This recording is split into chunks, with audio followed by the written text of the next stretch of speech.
पूर्व केंद्रीय मंत्री व मध्य प्रदेश की पूर्व मुख्यमंत्री उमा भारती इन दिनों प्रयागराज प्रवास पर है। मंगलवार अर्थात कार्तिक चतुर्दशी पर उन्होंने संगम तट से गंगा स्वच्छता और श्रद्धा संकल्प अभियान शुरू किया। इसके जरिए गंगा की स्वच्छता अभियान से आम जन को जोड़ने का आह्वान भी किया। महाकुंभ के भव्य आयोजन के लिए उन्होंने केंद्र और प्रदेश सरकार का आभार व्यक्त किया। तट पर एकत्र लोगों व देश भर से जुड़े गंगा सेवकों को साथ लेकर उन्होंने संगम में 5 डुबकी लगाई। प्रत्येक डुबकी में एक संदेश शामिल रहा। पहली डुबकी कुंभ के आयोजन के लिए प्रधानमंत्री मोदी और मुख्यमंत्री योगी को धन्यवाद देने के लिए रही। दूसरी डुबकी महाकुंभ में साधु संतों के आगमन पर उनके वंदन के लिए रही। तीसरी डुबकी कुंभ में प्रयागराज वासियों द्वारा धैर्य और सद्भावना दिखाने पर। चौथी डुबकी विश्व भर से आए श्रद्धालुओं के प्रति आभार के लिए रही। प्रयागराज उत्तर प्रदेश से हमारी ब्यूरो चीफ जीएस भावना गोस्वामी, सुशीला शर्मा और पूजा रानी की रिपोर्ट।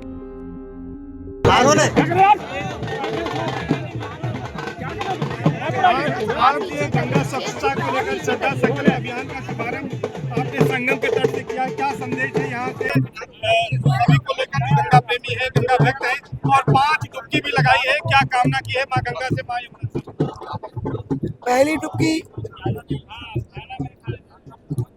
मोदी जी, योगी जी को धन्यवाद दी अच्छे कुंभ की व्यवस्था की। दूसरी संत समाज की जो यहाँ पधारे, गला खराब हो गया है। तीसरी डुबकी प्रयागराज वासियों की, जिनने इतनी सद्भावना दिखाई। चौथी डुबकी विश्व के आए हुए सभी श्रद्धालुओं के लिए जो इतनी तपस्या करके करोड़ों की संख्या में आई। पांचवी डुबकी हमारी सबकी संकल्प की कि हम गंगा को अविरल और निर्मल और निरंतर गंगा सागर तक ले जाए। अच्छा, ये बताएं कि 2029 में एक बार आपने झांसी में कहा है चुनाव लड़ने के लिए, माँ गंगा यमुना से चुनाव को लेकर और राजनीति में फिर से सक्रिय होने के लिए क्या वरदान मांगा है, क्या कामना की है? ये चीज तो बिना मांगे मिलती है। मुझे पार्टी हमेशा कहती चुनाव लो। तो चुनाव लड़ेंगी 2029 में? यहाँ तो बात ना करेंगे, यहाँ नहीं। ऊपर बता दिया क्योंकि जरूरी था। मैं कहने वाली थी मुझे प्रयाग में रहना है।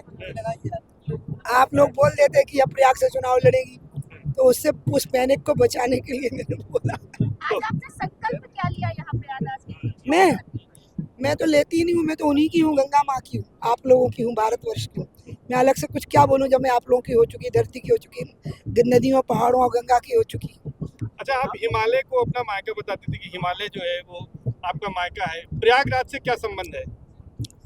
मेरे मामा का घर, क्योंकि यहाँ पे नंदी जी हैं, वासुकी नाग हैं और ये सब शिव जी के गले में। नंदी मेरे बड़े भाई, वासुकी नाग भी मेरे बड़े भाई, मेरे भाइयों का घर, गणेश जी का घर। तो प्रयागराज से कुछ राजनीतिक संभावनाएं हैं भैया? इसी से बचाने के लिए तो झांसी का नाम लिए आज कि प्रयाग में रहेंगे तो आप पूरे 3.5 साल का तो जो बेचारे चुनाव लड़ने के लिए काम कर रहे हैं वो उनका मन टूटेगा या मन ना टूटे, अच्छा नहीं लगेगा मुझे। तो मैंने दोबारा रिपीट कर दिया, नहीं तो मैं नहीं बोलती। उस वजह से रिपीट किया था। मैंने अपनी आकांक्षा एक बार कह दी थी और उसके बाद नहीं कि कहाँ से क्या होना। यहाँ मैंने इसलिए बोला कि जैसे ही मैं ये कहूँगी कि मैं यहाँ रहूँगी तो आपको क्या क्या करना है मुझे पता था। अच्छा, बिहार का चुनाव जो है अब एकदम बिल्कुल सामने है और चुनाव प्रचार में सभी पार्टियों ने ताकत झोंक रखी है। क्या लगता है आपको कि इस बार एनडीए महागठबंधन पर कितना भारी पड़ रहा है? सब जनता के हाथ में होता है। जनता मोदी के साथ है। सब मोदी हो गए। अमित रूप प्रगट ते कहला और जथा जोग मिल सभी कृपाला। और जनता का इतना बड़ा परसेंटेज मोदी के साथ है। बिहार का भी है, बिहार में हमें जीतना ही है।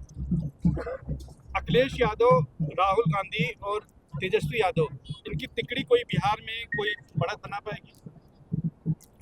इनकी क्रेडिबिलिटी खत्म हो गई। अखिलेश की कानून व्यवस्था और जातिवाद और परिवारवाद पे कंट्रोल नहीं हो पाया।